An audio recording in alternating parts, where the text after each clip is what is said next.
Seorang pria di Medan, Sumatera Utara tega membunuh ayah dan saudara kandungnya dengan senjata tajam. Polisi masih memeriksa insentif pelaku, sedangkan kedua korban sudah dimakamkan di satu liang lahat sore tadi.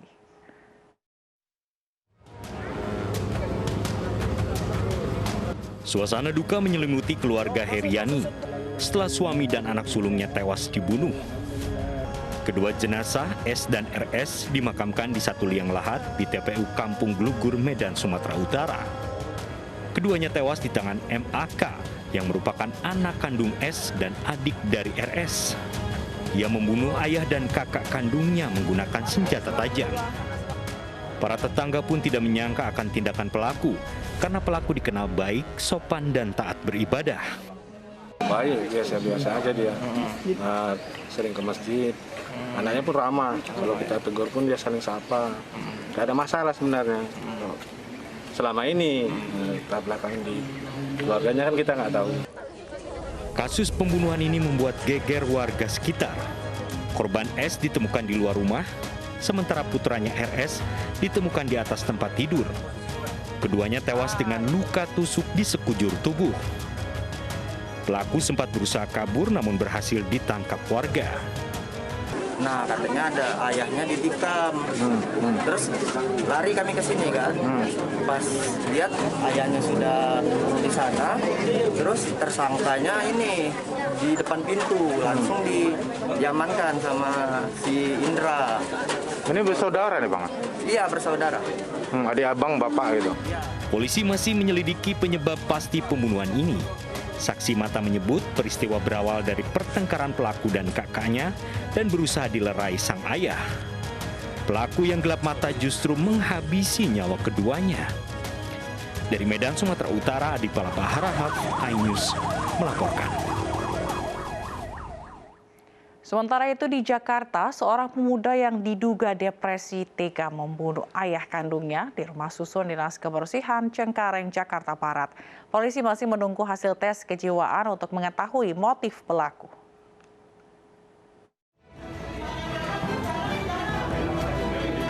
Semi Roni Arta Martua Lumban Gaul. Pemuda ini diperiksa intensif aparat Polsek Cengkareng usai ditangkap lantaran membunuh ayah kandungnya Tumpak Lumban Gaul. Insiden berdarah ini terjadi di rumah korban, di rumah susun Dinas Kebersihan Blok B Cengkareng, Jakarta Barat. Karena keterangannya selalu berubah, polisi belum bisa memastikan motif pelaku tega membunuh korban. Pelaku yang diduga depresi ini akan diperiksa kejiwaannya di Rumah Sakit Polri Kramat Jati. Dari tangan pelaku, polisi menyita 2 senjata tajam yang digunakan pelaku saat menganiaya ayah kandungnya hingga tewas. Mungkin kami menunggu visum karena ada tusukan, ada 3 luka tusukan, 3 tusukan di perut, dada, dengan di leher ya, luka tusukan. Untuk motif diduga dengan senjata tajam.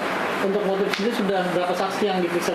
Untuk saksi dimintai keterangan 2, RT setempat yang bawa, namun belum jelas banget motifnya apa. Sekali lagi mau maaf, belum jelas banget karena kejiwaan dari anak ini terganggu nih. Jika nantinya dari hasil pemeriksaan pelaku tidak mengidap gangguan kejiwaan, proses hukum akan berlanjut. Dirinya dijerat pasal berlapis tentang penganiayaan dan pembunuhan dengan ancaman hukuman 20 tahun penjara. Sebelumnya, Tumpak Lumban Gaul, 62 tahun tewas saat dibawa ke rumah sakit usai dianiaya anaknya. Korban terluka tusukan senjata tajam di leher dan dadanya. Sementara pelaku yang masih ada di lokasi langsung ditangkap warga. Karena pelaku terus berusaha memberontak, warga kemudian meminta bantuan aparat untuk menenangkan dan dibawa ke Polsek Cengkareng. Menurut warga rumah susun Dinas Kebersihan, korban dan pelaku terlibat cekcok mulut lantaran pelaku tidak mau membantu merawat ibunya yang sakit.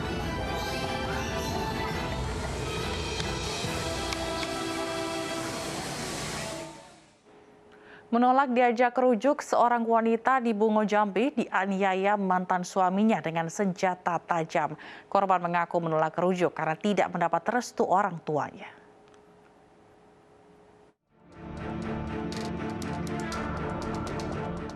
Suci Rohani, warga desa Aur Gading, Jujuhan, Ilir Bungo, Jambi, harus mendapat perawatan di rumah sakit karena luka di wajah dan beberapa bagian tubuhnya setelah dianiaya Awal, suaminya.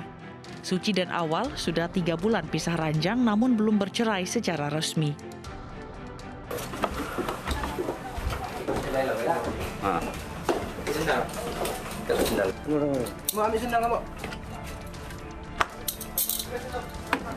Awal ditangkap polisi di rumahnya yang tidak jauh dari tempat tinggal istrinya. Awal mengakui menganiaya istrinya di dalam kamar menggunakan senjata tajam yang telah disiapkan. Senjata tajam dibuang Awal di sekitar kebun dalam perjalanan pulang ke rumahnya. Sini dekat kau, nunduk kau situ. Tunjuk. Kau ambil. Sini. Itu pisaunya ya. Ini ya, ini pisau untuk ngomong. Iya, Pak. Itu pisau yang ada nih. Ujung nih. Dalam pemeriksaan di kantor polisi, Awal mengakui masih sayang dan tidak bisa menahan rindunya sehingga mendatangi rumah istrinya. Awal mengaku sengaja membawa pisau karena takut dikeroyok orang lain karena selama ini sudah berpisah dari korban. Suci Rohani dianiaya dalam kamar karena menurut pada orang tuanya tidak mau diajak rujuk. Hasil penyelidikan polisi, Awal mendatangi rumah korban dengan dalih meminta KTP yang disimpan istrinya. Pelaku mengikuti korban masuk ke dalam kamar sehingga terjadi penganiayaan. Melakukan upaya kekerasan dalam rumah tangga ini dikarenakan merasa cemburu karena pisah ranjang, kemudian ingin rujuk kembali dengan modus operandi ingin mengambil KTP. Setelah masuk ke dalam rumah, saat korban berusaha mengambil surat-surat, pelaku dengan sudah mempersiapkan alat benda tajam itu melakukan penganiayaan, mengalami luka-luka di muka. Tersangka terancam hukuman 10 tahun penjara dengan barang bukti senjata tajam. Dari Kabupaten Bungo, Jambi, Budi Utomo, iNews melaporkan.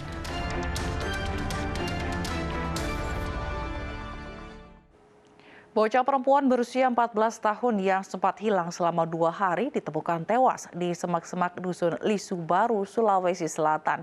Jasad diduga menjadi korban tindak kekerasan. Astagfirullahaladzim. Jasad bocah perempuan ditemukan warga di semak-semak tak jauh dari kebun warga di Dusun Lisu, Kabupaten Baru, Sulawesi Selatan. Belakangan diketahui korban merupakan HK, bocah 14 tahun warga Dusun Bune yang 2 hari sebelumnya dikabarkan hilang. Tadi pas melewat tuh, ada anjing masuk di sini, menggonggong. Pas menggonggong, masuk ke liai. Pasnya orang tuh, sudah. Jam berapa itu, Bang? Jam berapa? Jam 6:30 Bang. Pagi-pagi sekali. Iya. Pihak keluarga meminta polisi menyelidiki penyebab kematian korban serta menangkap pelakunya. Oh, ini yang didapat ini yang keponakan saya ini, Pak. Ada mayat. Jadi saya langsung ke TKP, ternyata betul saya cek, ternyata betul keluarga saya yang hilang, yang selama ini saya cari 2 hari 2 malam tidak ketemu ibu saya, dan sudah ditangani dari pihak kepolisian, Polsek maupun Polres, sudah diidentifikasi dan kita proses hukumnya kita serahkan sama mereka. Jasad korban telah dibawa ke rumah sakit daerah Kabupaten Baru untuk diotopsi. Dari Baru, Sulawesi Selatan, Udin Syarudin, iNews melaporkan. Seorang pria mantan pekerja migran Indonesia di Malaysia ditemukan meninggal di dalam rumah kontrakannya di Tebing Tinggi, Sumatera Utara. Diduga korban meninggal sejak 3 hari lalu.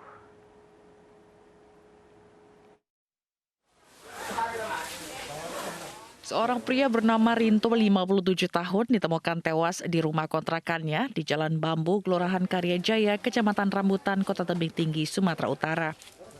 Korban ditemukan anaknya saat akan mengantarkan makanan untuk ayahnya.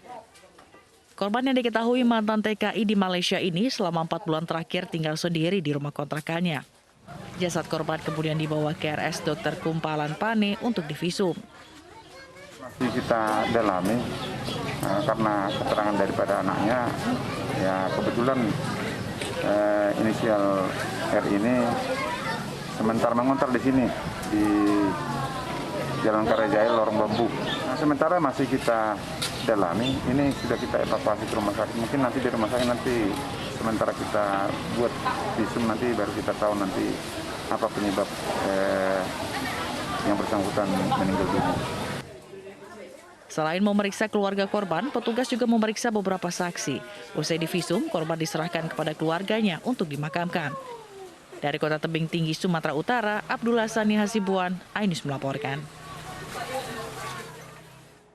Seorang remaja hilang tenggelam di aliran kali banjir Kanal Barat, Jembatan Besi Tambora, Jakarta Barat. Diduga korban nekat melompat ke kali lantaran panik ketakutan melihat segerombolan geng motor yang hendak menyerangnya.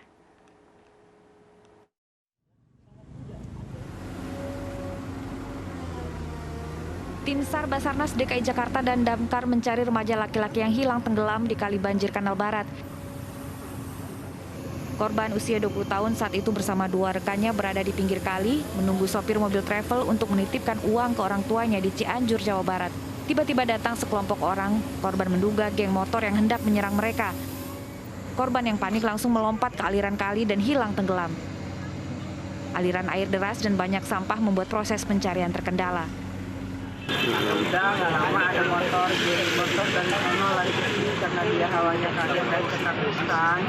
Temennya pada kabur, saya juga kaget. Nah dia lari ke sini nabrak bus. Hingga kini proses pencarian tubuh korban masih dilakukan petugas tim SAR Basarnas DKI Jakarta. Dari Jakarta, Miftahul Gani, iNews melaporkan. Seorang pria menodongkan senjata airsoft gun ke petugas parkir Pasar Rabu, Bekasi Timur, Kota Bekasi, Jawa Barat. Aksi tersebut menjadi viral setelah terekam kamera pemantau pasar. Nih yang pakai topi nih, yang bawa pistol nih. Tuh. Nah, tuh Jumianto tuh. Nah. Rudi nih ditodongin pistol nih. Pistol tuh. Pistol, iya. Dalam rekaman video terlihat petugas parkir cekcok dengan sejumlah pria tidak dikenal. Salah satu pria dengan ciri-ciri memakai celana pendek dan topi kemudian memukul petugas parkir dan mengeluarkan pistol airsoft gun. Petugas parkir yang merasa jiwanya terancam langsung melarikan diri. Video aksi kekerasan ini pun menjadi viral. Korban kemudian melaporkan kasus ini ke Kepolisian Polsek Bekasi Timur. 2 orang dilaporkan telah ditangkap atas kejadian ini, sementara polisi masih menyelidiki penyebab keributan.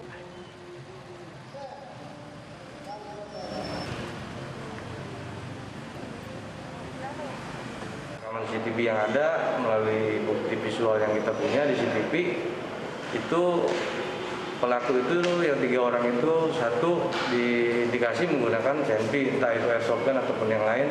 Itu kan kita serahin penyidikan ke pihak Polres gitu. Dan sekarang juga perkara tersebut sudah ditangani oleh pihak Polres dan dilimpahkan ke Polsek Bekasi Timur. Yang mana para tersangka sehari 1 kali 24 jam sudah langsung bisa ditangkap oleh kepolisian setempat karena bukti-bukti visual dan lainnya sudah kita serahkan. Dalam pembelajaran tatap muka, ribuan pelajar SMA dan SMK mendapat suntikan vaksin COVID-19 di Bekasi, Jawa Barat. Jangan kemana-mana, kami akan kembali dengan informasi selengkapnya.